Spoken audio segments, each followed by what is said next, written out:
Olá, professor Francisco falando, novamente com uma série de vídeos explicativos, agora referente ao terceiro bimestre, para os alunos do primeiro ano, certo?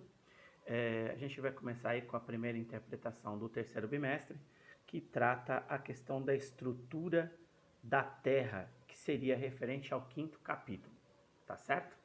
Quando a gente fala sobre estrutura da Terra, a gente está falando sobre tudo que compõe o planeta, desde a sua origem até os dias atuais. Então a gente faz uma volta aí no tempo geológico, tenta entender por que algumas alterações acontecem no planeta e quais são as suas causas, se são naturais, se é interferência do homem. Algumas são naturais e outras interferência do homem. A gente vai ver um pouco de geografia física, tá bom? Então vamos lá. O primeiro tópico fala sobre o tempo geológico. O que seria o tempo geológico? Quando a gente fala sobre tempo geológico, é o tempo no qual a Terra e o seu desenvolvimento está inserido. Ou seja, você tem aí o tempo cronológico e o tempo atmosférico. O tempo cronológico é aquele que vai determinar as horas, os dias, as semanas, os anos. Esse é o tempo cronológico, né? E o tempo atmosférico hoje vai chover, hoje está frio, esse é o tempo atmosférico. E quando a gente fala no tempo geológico, a gente está falando na contagem do tempo pelas rochas, né? E aí a gente tem duas formas aí, né? A datação relativa, que vai dispor sobre as camadas. Então você vai estudando as camadas das rochas e vai vendo qual seria aí a idade geológica do planeta em si ou de algum aspecto positivo, né? E a datação absoluta é aquele estudo que você realiza sobre os componentes que você tem aí, químicos da rocha, tá bom? Um breve histórico do planeta Terra. O planeta Terra tem segundo uma afirmação dos cientistas aí, nós temos 4,5 bilhões de anos, enquanto o homem tem aproximadamente 100 milhões de anos, né? Então, desta forma, a gente vê que o planeta ele se fez, né, através de uma série de ações naturais, né, desde a sua formação. E aí eu queria citar um filme para vocês que tem no YouTube chamado Terra, a Origem, né? E dessa forma você consegue obter aí informações interessantes. A gente vai comentar algumas coisas aqui também, tá bom? A estrutura interna da Terra. Quando a gente fala sobre estrutura interna, a gente tem que lembrar quais são as estruturas que compõem o planeta Terra, como a crosta ou a litosfera, o manto, que é dividido em duas partes, né, o manto superior e inferior, né, e o núcleo, que também é composto de duas partes, né. Um outro filme aí que a gente pode citar para vocês é um filme chamado Núcleo, que a gente tem aí na Netflix e tem em alguns lugares, tá bom? Uma situação que a gente passa a ter são outras situações importantes, né? Como as placas tectônicas.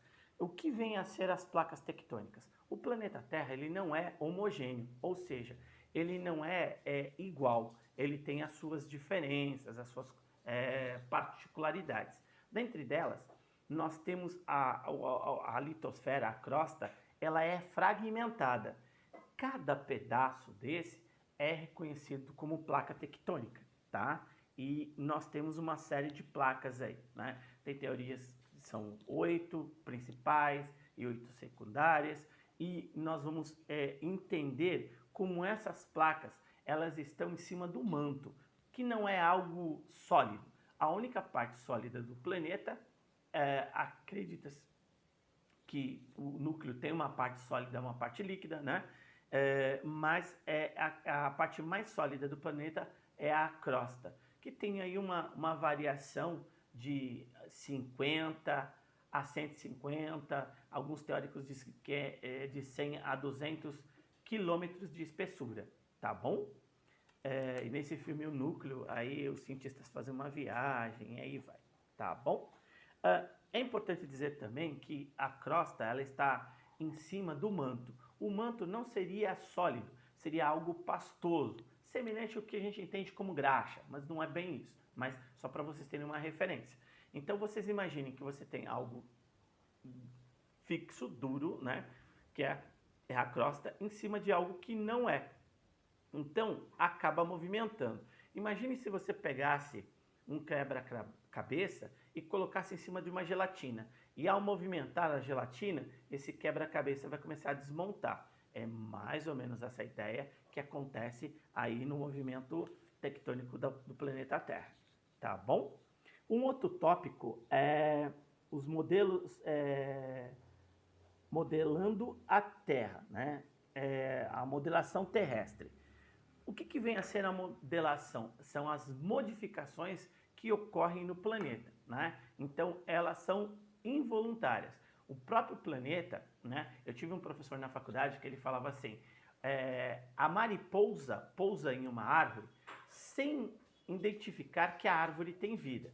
O homem habita o planeta sem reconhecer que o próprio planeta tem a sua própria vida, tem as suas próprias reações, ações, né? E isso tem algumas consequências, tá bom?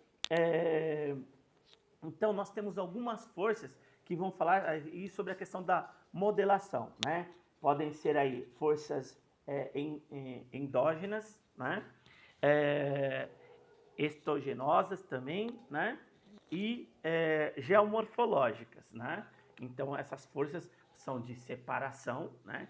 Quando a gente fala em endogonia, né? A gente está falando em coisas mais intensas, né? Exogêneas, né? Que são externos, coisas de fora, que vão interferir, tá bom? Agentes internos do relevo e a estrutura. Aí a gente está falando sobre orogenese, né? Hiperogenese, dobramento, são movimentos que vão acontecer dentro. Então, vamos lembrar, a Terra tem um movimento, nós vamos chamar aí de rotação, né? Dentro desse movimento de rotação, acontecem outros movimentos internos da Terra, porque eu disse que a crosta, ela é a parte dura. O manto não é. A crosta gira para um lado, o manto gira para outro.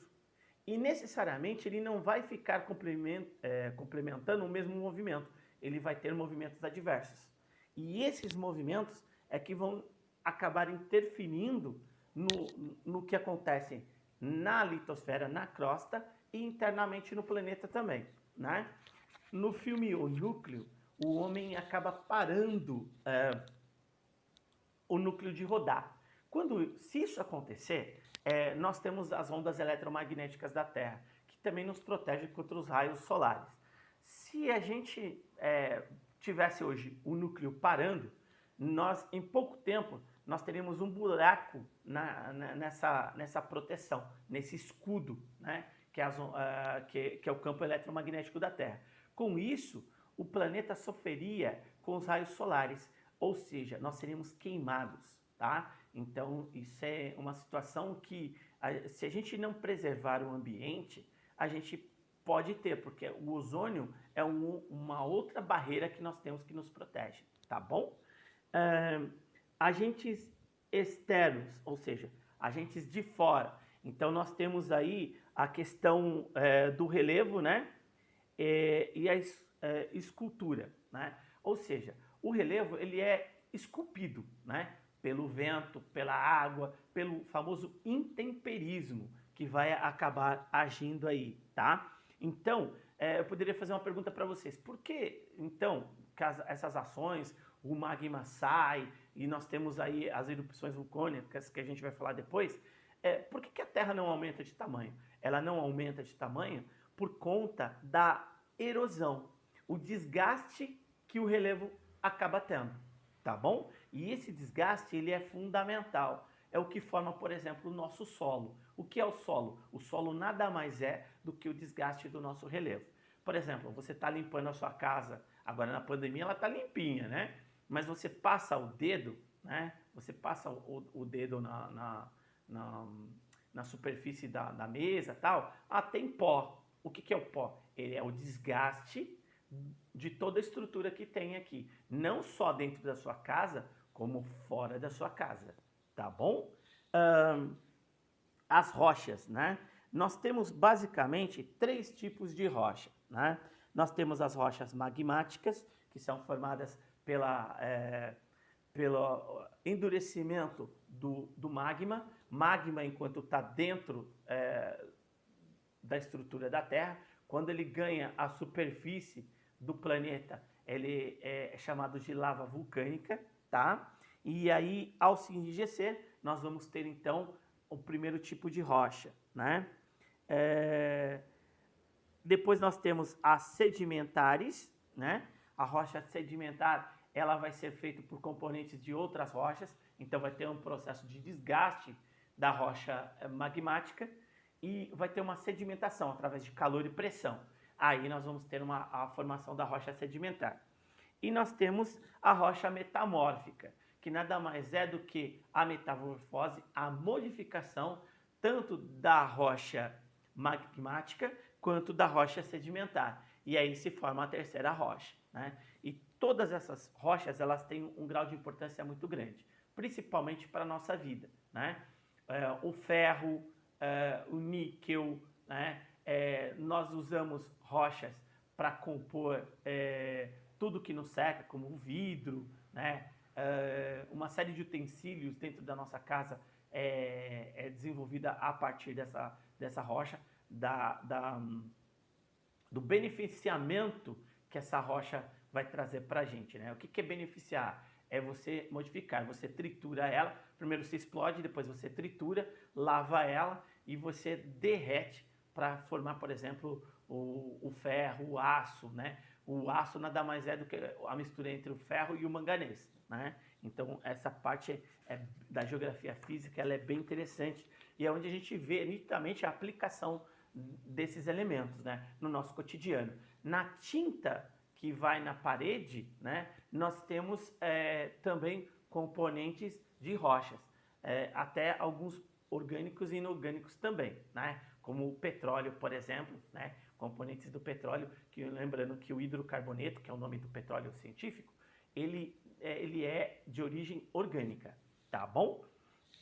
E dentro do nosso corpo nós temos elementos químicos que a gente encontra nas rochas, como o ferro, né, o zinco, né, responsáveis por uma série de funções no nosso corpo, tá bom? Províncias geológicas. O que seria aí províncias geológicas? São partes do planeta Terra que se formaram desde a derivação continental, que a gente teve aí a separação, nós tínhamos a Pangeia, que era o único continente, e que se divide, né? Antes da Pangeia nós tivemos a Gondwana, que é aí o continente, o supercontinente, tá bom? Se você for ver hoje, o planeta Terra, quando você olha as terras emersas, então vamos lembrar que são terras emersas. Nível do mar, o que está acima é terras emersas, o que está abaixo são terras submersas. Então, terras emersas, terras submersas, tá bom? Então, a gente tem aí essa questão desse estudo, né, geológico aí. Então, e como é que é feito? Você tem as placas tectônicas e acima dessa placa você tem toda a parte do relevo. É aí que estão as províncias geológicas. É através desses estudos de maciços, que são rochas mais antigas, né, cristalinos, que você vai obter quais são essas províncias, a que área ela pertence, tá bom? Um outro tópico é as formas do relevo, né? Como é que se apresenta, né? Nós temos as montanhas, né, que são as partes mais jovens, nós temos os planaltos, que são resultado do desgaste dessas montanhas, tá? Mas ainda tem uma altitude elevada, lembrando que a altitude é a distância em metros que você tem da medida do relevo em relação ao nível do mar, tá? O nível do mar é 0 de altitude.